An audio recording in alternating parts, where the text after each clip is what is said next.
I had been working for another company and that moved out of state, and I was unemployed for a while and decided that they needed somebody to keep them organized. And when I started working for SCA, they had been in business for about a year, just Tom and Andy. And when I started working for them, my brother handed me the files, the company files. It was a large cardboard box with every piece of paper they had dealt with in the last year was just dumped in this box. You could say they were in chronological order because the newest stuff was on top.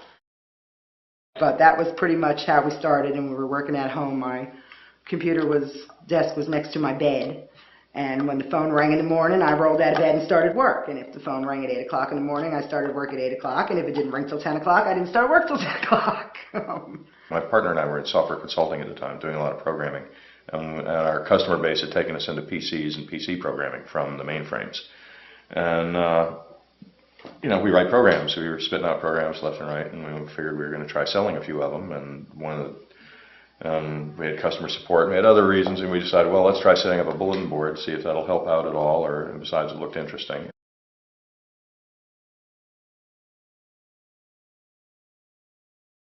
We started researching FidoNet and how to make this thing work, and never looked back. That was it. But at that point, we had a reason to do it and a mission in life, and we just been pushing that ever since.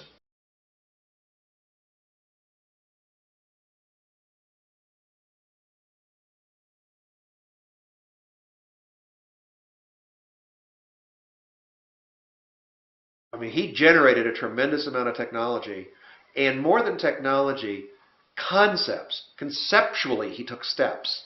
That this was a thing to attack. This was the next problem to solve. That this was proof that it could be solved. Mm-hmm. I really liked him. He contributed a lot to FidoNet. He contributed a lot early on.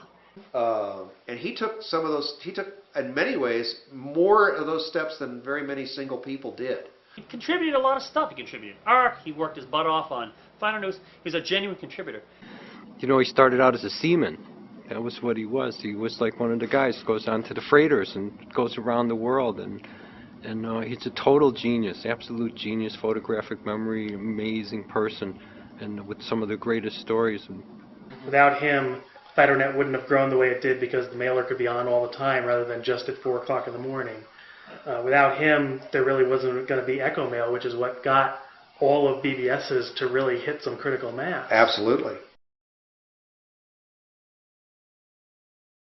He did a lot of things when nobody else would do them. And he did them extraordinarily well, and he got reamed for it every time because not a lot of people understood his sense of humor. And he had a nasty penchant for poking holes in people's stories. If they would and he did not suffer fools gladly. No. No. If you said something that was stupid and hadn't been well thought out, then Tom was right up there to say, gee, that was stupid. You didn't think that out very well. Yeah, right in your face.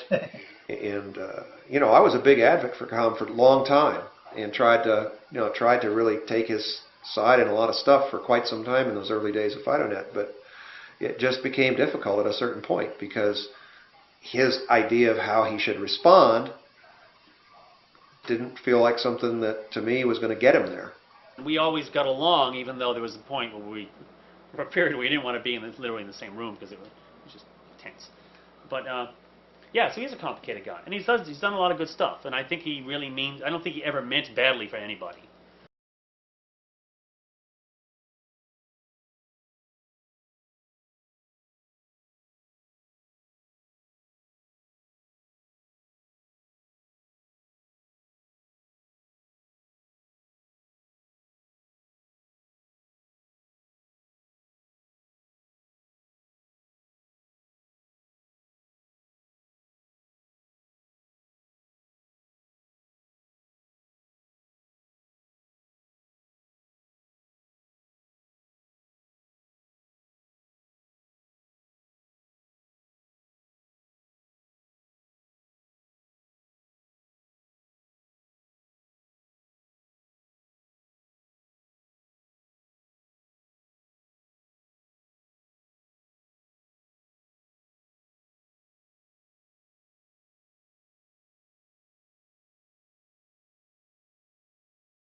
In the market I was dealing in, you wouldn't buy a program that didn't come with source code. You'd figure the guy who wrote it was trying to pull something over on you. You know, I mean, in mainframe environment, it worked that way.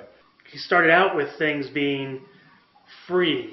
Right. He was trying to use the model of get it out there for free and then start charging for it at a time where that model was pretty unique. And it turned a lot of people off and turned a lot of people against him. And then... And by the way, many years later, entire companies were built on that model, like Netscape and others.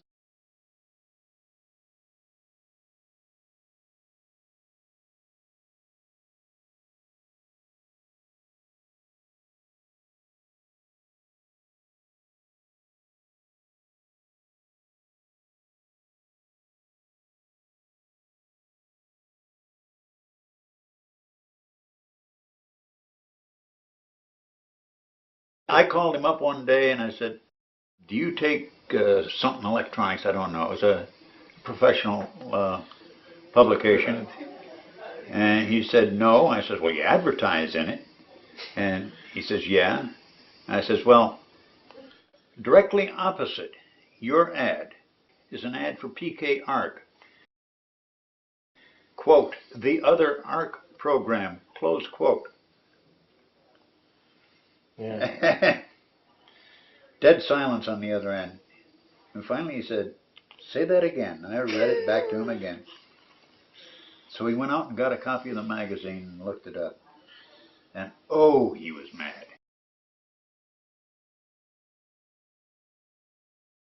I followed as best I could without getting my feet wet the life and times of Mr. Katz, because I'm the one that recommended to Tom and Irene that they go to court.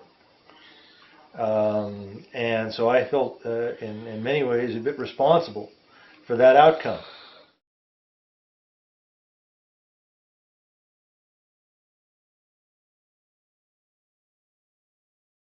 At the time, I was just following accepted practices. This is how to make a living doing this stuff. Well, You know, this is what you do. You publish it. You declare copyright. Somebody infringes you send a cease and desist letter. Suing wasn't our first choice. We sent them a cease, you know, and there were other people who were doing the same sorts of things under license. Vern Bird, who had an archive extractor that was faster than PKX Arc and smaller. You know, we were working with him. There were people doing versions of Arc on several different operating systems, and we were all working together. We were working up, we called it the Arc Consortium, to deal with all this. Phil Katz pretty much told us to get lost.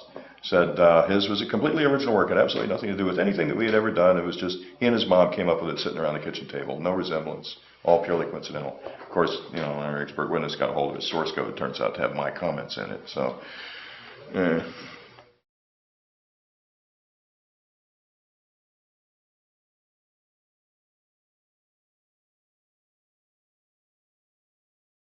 Fundamentally, when you looked at the code, it was exact, including the spelling errors. Because my brother wrote some of that code too, and he can't spell to save his life. I mean, the spelling errors were exactly the same. You know, there was no doubt in our minds whatsoever. We knew we were right.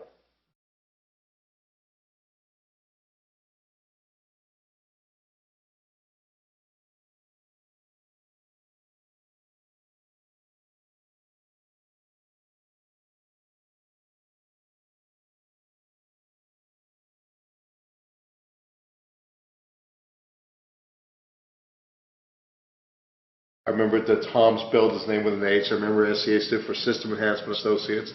I remember thinking they were just a bunch of, beep this out, they were a bunch of dicks.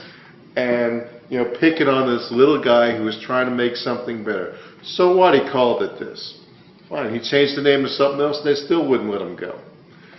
And of course, everybody was behind Phil Katz at that time because he was the little guy, and SEA was the big brother corporation that nobody wanted to deal with. But it was like a David and Goliath thing is how it struck me. On all the systems that were out there, everybody was pushing to not purchase C's software and stand behind Phil Katz. And we all switched. We all just kind of ran over to him. It never occurred to me that there might have been something going on there, and I'm still not sure that there was.